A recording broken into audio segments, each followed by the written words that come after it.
मित्रों नमस्कार। भारत माता की जय, वंदे मातरम, जय श्री राम। मित्रों मैं दिलीप पांडे, स्वागत है आपका मेरे YouTube चैनल में। मित्रों जैसा कि आप जानते हैं कि ईरान ने इजराइल पर पलटवार किया, इजराइल ने ईरान पर हमला किया। हम लगातार देख रहे हैं किस तरह से ईरान और इजराइल के बीच में एक बहुत भीषण युद्ध लगातार 6 दिन से चल रहा है।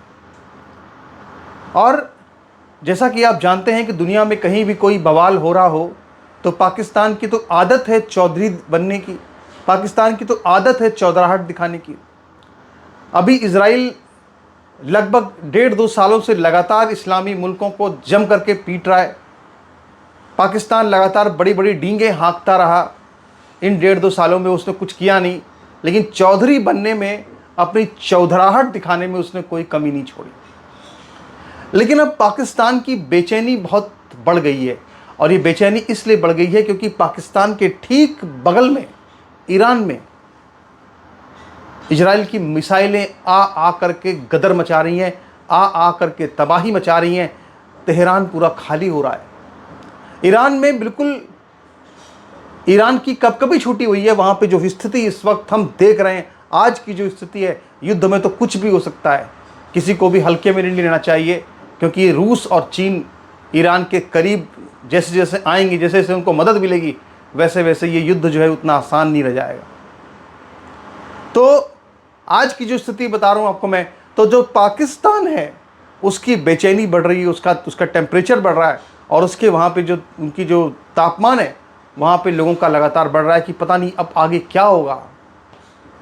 नेतन्याहू भी धमकी दे चुके हैं पाकिस्तान को, आगे क्या होगा पता नहीं। ये सब बेचैन कर रही है बातें, तमाम बातें पाकिस्तान को बेचैन कर रही हैं। और जो उसकी चौधराहट बनने की आदत थी वो अब धीरे धीरे बेचैनी में तब्दील होती जा रही है। तो ये सब कैसे हुआ? पिछले 24 घंटे में, पिछले 48 घंटे में कैसे पाकिस्तान की इतनी बेइज्जती हुई है सारे इस्लामी मुल्कों के बीच में, पूरी दुनिया के बीच में, इसका पूरा एक एनालिसिस आज हम इस वीडियो में करने जा रहे हैं। लेकिन उससे पहले हमेशा की तरह मेरी आपसे फिर से एक बार एक प्रार्थना है, अपील है, और वो ये है कि अगर आप पहली बार हमारे YouTube चैनल पर आए हैं तो आप ज़रूर हमारे इस चैनल को सब्सक्राइब कीजिए। आप ज़रूर इस YouTube चैनल के जो सब्सक्राइब के बगल में जो नोटिफिकेशन बेल का आइकन है उसको आप ज़रूर प्रेस कीजिए, ताकि आपको हमारे सभी वीडियो के नोटिफिकेशन मिलते रहें। अगर आप पहली बार आए हैं तो आप ऐसा ज़रूर कीजिए। तो आज हम इसी का विश्लेषण करने वाले हैं कि आखिर ये जो पूरा युद्ध चल रहा है इसमें पाकिस्तान की भूमिका क्या नज़र आ रही है। तो समझने वाली बात क्या है मित्रों, आप जानते हैं कि जो पाकिस्तान है उसकी हमेशा से आदत रही है, उसने आज तक इजराइल को मान्यता नहीं दी है। इजराइल को वो अपने अस्तित्व के खिलाफ एक देश के तौर पर मानता है। एक यहूदी मुल्क है इजराइल, और यही वजह है चूँकि जो कुरान शरीफ है वो भी इस बात को बिल्कुल साफ साफ कहती है कि यहूदियों को मित्र ना बनाओ, गैर मुसलमानों को मित्र ना बनाओ। तो यहूदी तो नंबर 1 के दुश्मन है। और चूंकि पाकिस्तान की जो पूरी स्थापना है, उसकी जो पूरी नींव रखी गई है, वो ही एक इस्लाम की बुनियाद पर रखी गई है, इसलिए इजराइल से उसकी एक क्या कहते हैं कि चूहे बिल्ली की दुश्मनी है, या सांप नेवले की दुश्मनी है। और इजराइल भी इस चीज़ को समझता है कि पाकिस्तान उसके अस्तित्व के लिए एक खतरा है, इसलिए समय समय पर उसने हमेशा पाकिस्तान पर पूरी निगाह बना कर रखी, पूरी नज़र बना कर रखी। लेकिन इस बीच एक ऐसा बयान सामने आया ईरान के एक सैन्य अधिकारी की तरफ से, जिसके बाद पाकिस्तान में अचानक से खलबली मच गई। क्या हुआ? दरअसल ईरान के एक सैन्य अफसर हैं जिनका नाम है मोहसिन रेजाई। उन्होंने एक इंटरव्यू दिया था, और उस इंटरव्यू में उन्होंने ये बात बिल्कुल साफ साफ कही कि अगर ज़रूरत पड़ी तो ईरान की तरफ से पाकिस्तान इजराइल के खिलाफ एक परमाणु हमला करेगा।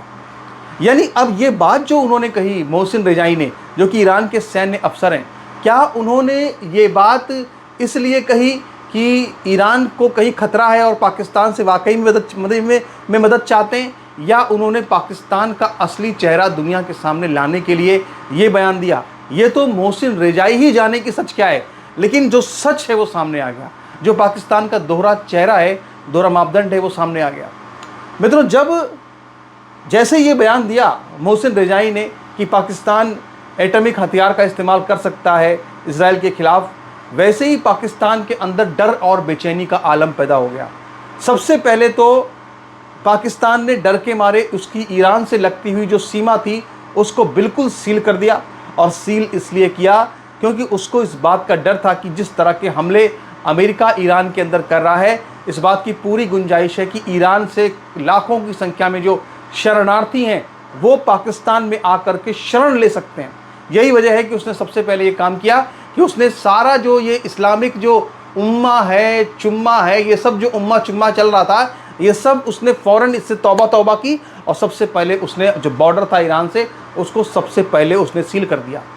और इसके बाद फिर उनके जो रक्षा मंत्री थे ख्वाजा आसिफ, उन्होंने संसद के अंदर एक बयान दिया। उन्होंने संसद के अंदर बयान ये दिया कि आज तक इजराइल के खिलाफ पाकिस्तान ने कभी भी परमाणु हथियार के इस्तेमाल की बात तो क्या जिक्र तक भी नहीं किया है। अब जैसे ही ये बयान उन्होंने दिया, पूरी दुनिया में पाकिस्तान की खिल्ली उड़ना शुरू हो गई। लोगों ने ये कहना शुरू कर दिया कि ये वो पाकिस्तान है जो इस्लाम की बुनियाद पर बना है, और जो अपने आप को हमेशा बड़ी चौधराहट दिखाता है कि साहब वो इस्लाम का, एक तो चौधराहट दिखाने की बड़ा कीड़ा है। सऊदी अरब भी चाहता है कि हम चौधरी इस्लामिक मुल्कों के, ईरान कहता है हम चौधरी, तुर्की कहता है हम चौधरी, पाकिस्तान क्यों पीछे रहे वो भी कहता है हम चौधरी। यहाँ तक कि एक ज़माना था कि मलेशिया भी कह रहा था कि साहब चौधरी तो हम हैं इस्लाम के। ऐसा भी समय हमने देखा था आज से कुछ साल पहले। तो अब आप ये समझिए कि जैसे ही ये बयान दिया, वैसे ही पाकिस्तान का दोहरा चेहरा जो है वो बेनकाब हो गया।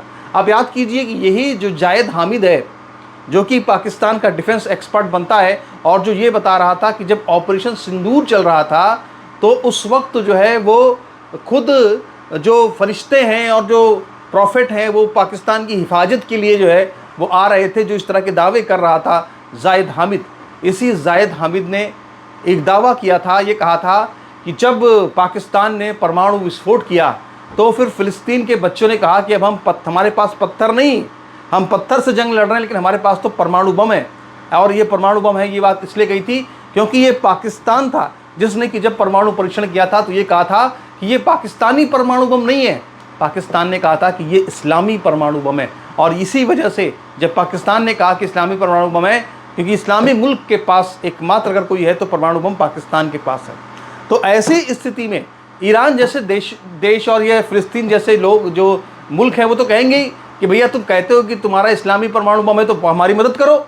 लेकिन पाकिस्तान ने, आप देखिए 1.5-2 साल से लगातार, आप देखिए इजराइल कितनी बुरी तरीके से गाजा पट्टी के अंदर 50,000 से ज़्यादा वहाँ पे मुसलमानों को अब तक नस्तनाबूद कर चुका है, मार चुका है, दौड़ा दौड़ा के मार रहा है। चारों कोनों में गाजा की उसने गदर मचा रखा है। हालत वहाँ बहुत ख़राब है। गाजा पट्टी के अंदर भूखमरी की स्थिति है, अकाल की स्थिति है, सैकड़ों लोग वहाँ भूख से मर रहे हैं। जो हालत कर दी है गाजा पट्टी की वो नरक से बदतर है। लेकिन इसके बाद भी पाकिस्तान ने अपना परमाणु बम नहीं निकाला, सिर्फ वो बातें करता रहा, सिर्फ बातें करता रहा। और सही मायने में अगर किसी ने इस्लामी मुल्क में आवाज़ उठाई तो सिर्फ ईरान ने आवाज़ उठाई, और किसी ने आवाज़ नहीं उठाई, सब ने अपनी आंखें बंद कर ली। यही सच है। लेकिन पाकिस्तान इस सच को स्वीकार न करके बड़ी बड़ी डींगे हाँकता रहा। और जब उसके वाकई में जब ये समय आ गया, और वाकई में जब ईरान की तरफ से कह दिया गया कि भाई तुम करो, अब फेंको परमाणु बम इजराइल के ऊपर, तो फिर पाकिस्तान उससे सीधे सीधे पीछे हट गया। पाकिस्तान की हालत थी वो ख़राब हो गई। और पाकिस्तान की हालत ख़राब क्यों हुई है? उसकी हालत इसलिए ख़राब हुई है क्योंकि ये कोई पहला मौका नहीं है। अब से कुछ वर्ष पहले नेतन्याहू पाकिस्तान को धमकी दे चुके हैं। बेंजामिन नेतन्याहू बिल्कुल साफ साफ एक इंटरव्यू में कह चुके हैं कि किसी भी उग्रवादी इस्लामी शासन के पास परमाणु हथियार अगर है तो वो इजराइल के लिए खतरा है। किसी भी आतंकवादी सरकार के पास में अगर परमाणु बम है तो वो इजराइल की वजूद के लिए खतरा है। और चाहे वो पाकिस्तान हो, चाहे वो ईरान हो, अगर इनके पास परमाणु बम है तो ये इजराइल के अस्तित्व के लिए, वजूद के लिए खतरा है। ये बयान दे करके पाकिस्तान को एक बार वार्निंग नेतन्याहू पहले भी दे चुके हैं। और यही बयान इस वक्त जो है अब पाकिस्तान की संसद में गूंज रहा है। ख्वाजा आसिफ जो उनके रक्षा मंत्री हैं वो ये तो कह ही रहे हैं कि साहब ये हमने कभी इजराइल से कुछ बात नहीं की, डर गए। लेकिन पाकिस्तान के तमाम सांसद ये खुल करके ये बातें कह रहे हैं। वो कह रहे हैं कि भारत ने जो हमले किए थे पाकिस्तान के ऊपर ड्रोन से, वो ड्रोन कौन से ड्रोन थे? तो बोले वो हैरोप ड्रोन थे, वो इजरायली ड्रोन थे। और वो ड्रोन, मैं आपको सही मायने बताऊं तो दरअसल वो ड्रोन अब अदानी की कंपनी और इजराइल की एक कंपनी मिलकर के बना रहे हैं। तो अब वो उस दोनों का ड्रोन हो गया, एक सिंगल किसी का एक का ड्रोन नहीं है। हाँ, टेक्नोलॉजी ज़रूर उसमें जो है इजराइल की है, हैरोप में। तो लेकिन वो ड्रोन अब अदानी की कंपनी में बन रहा है और अदानी की कंपनी से वो ड्रोन सप्लाई भी हुआ है गाज़ा पट्टी में युद्ध के लिए इजराइल के अंदर। तो अब इजराइल का जो खौफ है वो पाकिस्तान के सिर पर भी चढ़कर बोल रहा है। लेकिन अब यहाँ पे एक बड़ा सवाल जो मैं यहाँ पे उठाना चाहता हूँ वो ये उठाना चाहता हूँ कि क्या इजराइल के खिलाफ परमाणु हथियार का उपयोग हो सकता है? मित्रों, मैं यहाँ पे आपको बताऊं कि ईरान के पास एटम बम, ईरान के पास परमाणु बम इस वक्त तो नहीं है। अगर होता उसके पास परमाणु बम तो आप ये मान कर चलिए कि उसने अब तक शायद परमाणु बम का इस्तेमाल आज तो कर ही दिया होता उसने इजराइल के खिलाफ। उसके पास अभी परमाणु बम नहीं है। लेकिन एक संभावना है और वो ये है कि वो पाकिस्तान से परमाणु बम ले ले। हालांकि मैंने एक वीडियो बनाया था और आपको बताया था जिसमें कि एक हमारे राजदूत ये कह रहे थे कि साहब पाकिस्तान के पास अपना परमाणु बम नहीं है, वो तो किसी अमेरिका का परमाणु बम है। जैसा भी हो, मगर अमेरिका का भी हो, उसके पास परमाणु बम तो है। दीपक बोहरा कह रहे थे ये बात। तो ये इस बात की एक आशंका है कि अवैध रूप से सप्लाई परमाणु हथियारों की ईरान में हो, पाकिस्तान से हो और उसका इस्तेमाल ईरान इजराइल के खिलाफ कर दे। इस बात की संभावना से हम इनकार नहीं कर सकते। आप इस बात को मेरी नोट कर लीजिएगा कि अगर ईरान के ऊपर बहुत भीषण संकट जो कि चल रहा है इस वक्त, अगर लगातार ऐसे ही गहराता रहा, लगातार ऐसे युद्ध खींचता रहा, तो इजराइल के खिलाफ कोई बहुत बड़े हथियार का इस्तेमाल हो सकता है और वो हथियार परमाणु बम भी हो सकता है। क्योंकि ईरान, एक परमाणु बम काफ़ी है इजराइल को ख़त्म करने के लिए। सारे यहूदी एक जगह एक साथ इकट्ठा हैं और अगर एक एटम बम अगर गिर गया तो जो पुराने पाक में बार बार यहूदियों के खिलाफ कहा गया है कि इनको मित्र न बनाओ और ये जो तमाम तरह की बातें कही गई हैं, तो जो कट्टरपंथी मानसिकता के मुसलमान ये कुछ भी कर सकते हैं। इनसे आप ये उम्मीद मत कीजिए कि शांति की बात करेंगे। तो अभी आगे हमारी नज़र है वो लगातार बनी हुई है इस पूरे युद्ध के ऊपर, और पाकिस्तान की चौधराहट किस तरह से निकली है, उसकी हेकड़ी कैसे निकली है, कैसे वो घबराया है, कैसे डरा है, वो कैसे पीछे हटा है वो, इसके ऊपर आप अभी अपने 2 टिप्पणी, 2 कमेंट्स ज़रूर कीजिएगा। नमस्कार, धन्यवाद।